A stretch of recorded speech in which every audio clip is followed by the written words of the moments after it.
Hi, well here I am with another Reiki video this week, still in the UK.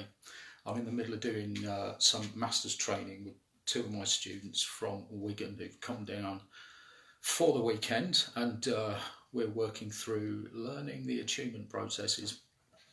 I wanted to talk this week about permission in Reiki. This is a question that comes up over and over again. I guess mainly in second degree classes, but it does come up occasionally in first degree classes as well. Question is always, do you need permission from the recipient of the Reiki before you do the Reiki healing session? I never give a straightforward answer to this. I always ask for the opinions of my students in the class prior to discussing this, because I think it's interesting to see how they view this in relation to their understanding of the nature of the transmission of energy within the system of Reiki. Now, most Reiki masters, I guess all Reiki masters, will tell you that in the system of Reiki, Reiki is drawn by the recipient and not pushed in by the practitioner. So if I was to give you a Reiki healing session, I wouldn't actually be giving you any Reiki at all. I would be facilitating that healing process and allowing you to draw the energy through me for your own healing needs. This is a common understanding of the nature of the Reiki process, and I describe it in my classes as being a bit like having this infinite reservoir of water or energy. This is the universal energy field, and connected to that reservoir is a pipe, and connected to the other end of the pipe is a tap. So somebody comes along with their bucket to get some water, and they can take as little water or as much water as they want. The pipe plays no part in that decision-making process, but it does facilitate the process itself. The person can't take any water without the pipe's involvement.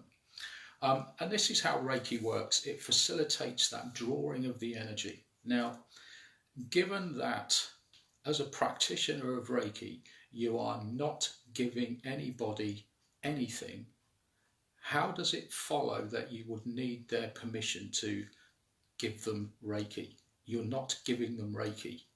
This is a misunderstanding. If you believe that permission is needed, then you have a misunderstanding about the nature of the transmission that is involved in Reiki. You are not giving them anything. You are facilitating their healing process. You're sort of opening the door and allowing them to step through it, whether, that's entirely up to them whether they step through it or not. So you don't need to ask permission before you do a Reiki healing session.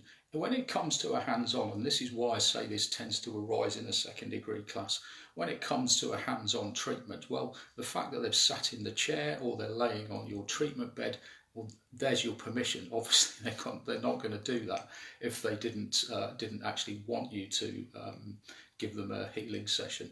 When it comes to distant Reiki, of course, the situation is entirely different. They're at a distance, and you may decide, you've got a friend in Australia or another country somewhere, and they're suffering, they're having a bad time, or maybe they're ill, and you want to help them, you want to support them and give them some Reiki, or set up that channel for the flow of energy. And a lot of people seem to think, well, I better phone them up and ask their permission. No, this is a misunderstanding of the nature of the process that's going on here. If you believe that you need to ask them permission, you are working on the assumption that you are giving them something, that you are giving them Reiki. You're not giving them anything. You're allowing them to draw the energy through you. Now, also, we need to take this factor into account. When we ask permission of a person, or when we're talking to somebody about Reiki, we are engaging with their conscious mind. Their conscious mind is fundamentally out of sync with reality. It is working from a perception of reality, a perception of the world, which is completely out of sync with the truth of reality. What it's seeing is reality seen through an accumulation of its own data, its own sensory data. It's seeing the world through an accumulation of its experiences. That conscious mind is reflecting its own experiences in the way it understands the world. So the conscious mind is not an indicator of the true nature of reality. It is fundamentally out of sync with reality. So when that person says to you, no, don't send me Reiki, it's a lot of nonsense, I don't believe in all of this stuff. What you're doing is talking to a conscious mind that is fundamentally out of sync with the nature of reality itself.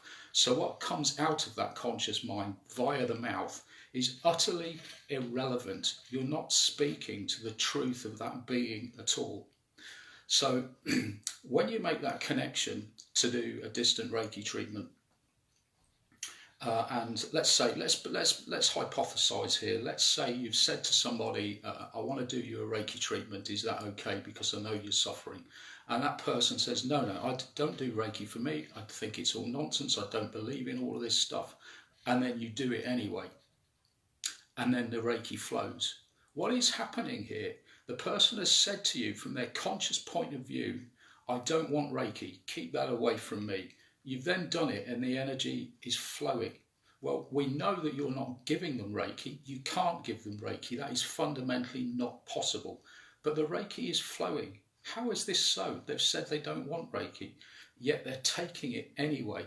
This is because on a deeper level, deeper than their conscious mind, there is a part of them, their subconscious, their deep subconscious, which is fundamentally connected to the truth of the world, the truth of reality, the truth of this energy.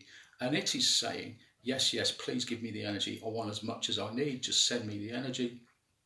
So you've got a dichotomy here. You've got two responses going on. You've got the deep subconscious, which fundamentally is in touch with the truth and does understand that Reiki is a real thing, that it is beneficial, that it's going to help them through their suffering.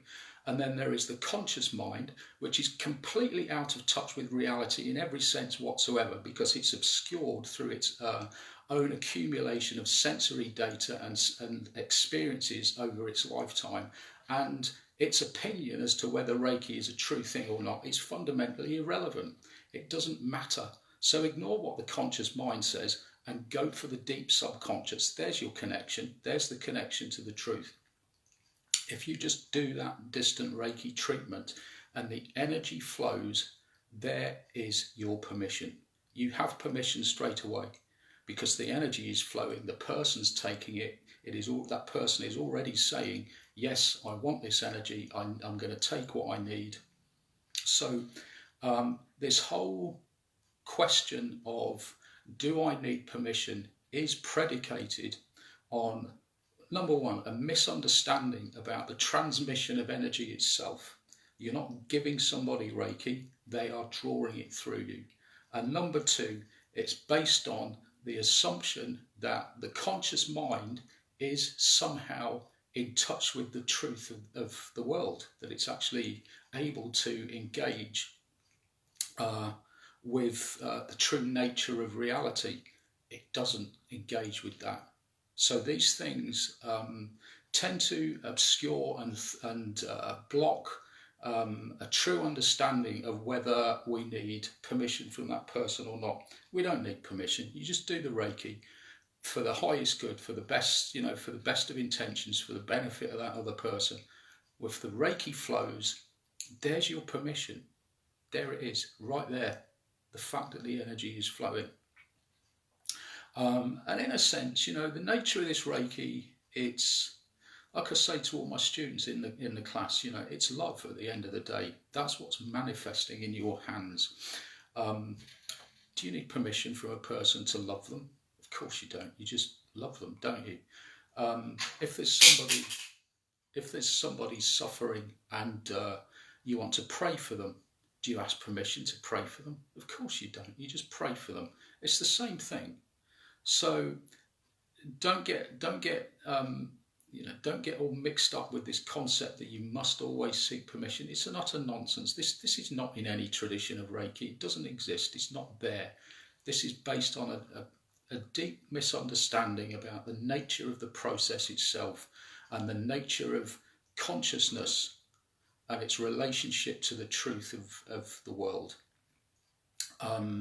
Anyway, I wanted to address that point tonight. I was going to talk a little bit about belief in Reiki, but I'll come to that hopefully next week. But that's all from me for this week. So take care, and I'll see you soon.